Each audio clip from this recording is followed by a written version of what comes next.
Today we're going to discuss a very interesting topic, casual Spanish.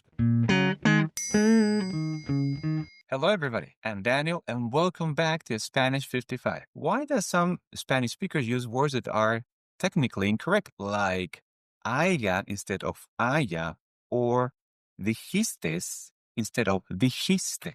Well, for the same reason why some English speakers prefer to use words like gonna instead of going to, or what you're doing instead of what are you doing? Because these words, although technically incorrect, are acceptable in casual conversations, like when you're talking to a friend or a family member, or when you're sending them a text message. But it's best to avoid them in a more formal setting, like when you're giving a presentation to your boss, or when you're sending email related to your work. Today, we're going to help you to know some of these words so you can know when to use them. But before we begin, I would like to invite you to visit our site, SpanishFi.com, where you can get personalized one-on-one lessons with an expert tutor that will take your Spanish to the next level, whether it's formal or informal.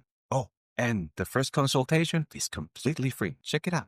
Let's start with haiga, which, as we mentioned before, is casual for haya, like in espero que haya comida muy rica en la fiesta. Haya is also the subjunctive conjugation of the verb haber.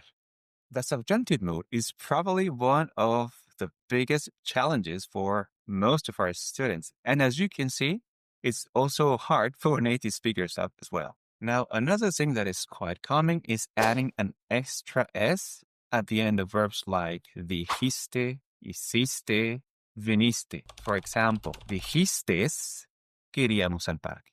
¿Por qué vinistes tan tarde? ¿Qué hiciste de comer?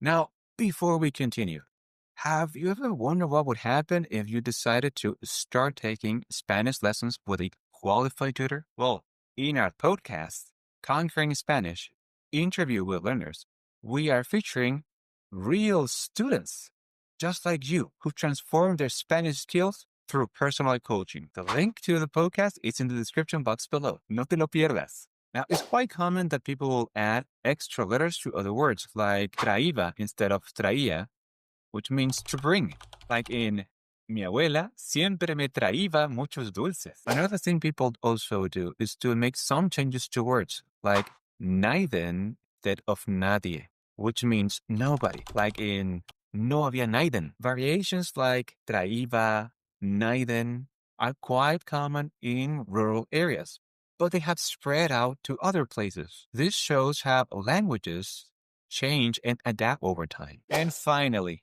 we have más mejor, which means more better. It sounds quite redundant, I know, but it's a very common way to add emphasis in informal speech, like mi carro es más mejor que el tuyo. Now, of course, these are not all the words that are used casually in Spanish.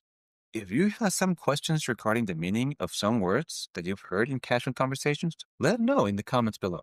Remember, even though these words are technically incorrect, it's okay if you use them in casual conversations. Languages are alive and they evolve with the people who speak it. How we talk reflects our surroundings, our access to education, and our community. So while it is important to know the correct forms, especially for places like work or school, it's also important that we appreciate the diversity of the Spanish language and how people speak it around the world. That's it for today, amigos. Thank you for joining us. Give us a like and subscribe if you have enjoyed this video. Hasta la próxima.